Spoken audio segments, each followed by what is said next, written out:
오늘 코스피는 보합권에서 거래를 마쳤는데요. 아시아 주요 증시 내에서는 상당히 선전을 한 겁니다. 일본의 니케이가 1%대 하락률로 거래를 마쳤고요. 중국의 상하이 종합지수 같은 경우에는 은행권에 대한 우려가 불거지면서 이 시각 현재 2.8%, 3% 가까운 하락률을 기록하고 있습니다. 자세하게 우리가 짚어볼 필요가 있어 보이는데요. 리딩 투자증권 국제영업부의 우성재 팀장으로부터 말씀 들어봅니다. 안녕하세요. 네, 안녕하세요. 네, 먼저 일본의 니케이 지수의 낙폭은 어떤 배경에서 나왔습니까? 일단 지금 일본 증시 오늘 1.26% 하락으로 장 마감했습니다. 지금 유럽발 악재에 따른 시장에서의 부담감이 커지는 모습을 보이면서 낙폭을 확대해 나가는 모습을 보였었는데요.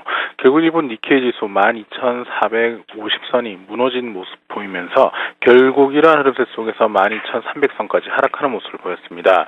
지금 달러엔의 움직임이 94.18엔선까지 하락세로 다시 엔화 강세로 전환되는 모습 보이면서 시장에서의 부담감이 커지고 있는 상황인데요. 지금 유럽에 대한 우려감이 증시 하락을 주도했고 이와 함께 엔화 강세 기조 또한 자동차와 전기 같은 수출 관련주들의 하락세 속에서 지수의 하락을 주도하면서 시장은 하락으로 장 마감했다라 보시면 좋을 것 같습니다. 지금 오늘 아시아 증시 중에서는 중국 증시가 가장 큰 낙폭을 확대하고 있는 상황입니다. 현재 상해 종합주가지수는 2.84% 하락한 2236.01포인트의 장 움직임 보이고 있는데요. 지금 중국 은행권에 대한 규제 강화로 인한 시장에서의 부담감이 좀 커지고 있는 모습을 보이고 있습니다. 전일 중국 당국이 은행의 자산운용 상품에 대한 규제 강화를 할 것이라는 언급이 나오면서 금융주를 중심으로 한 매도 물량들이 꾸준히 출현하는 모습입니다.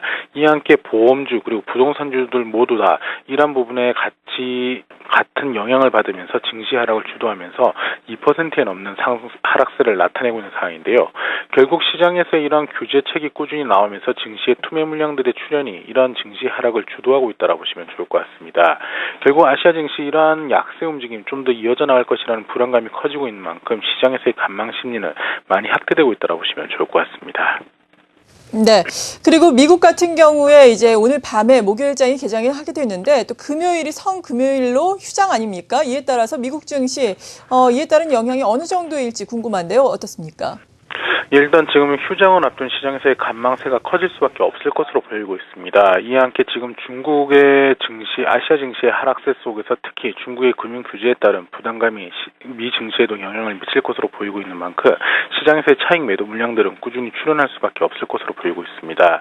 지금 키프로스 은행에 대한 영업 재개를 앞둔 시장에서의 불안 심리와 함께 이탈리아에 대한 정부 구성안에 대한 부분들이 합의가 되지 못하면서 시장에서의 불안감이 확대되고 있는 상황인데요.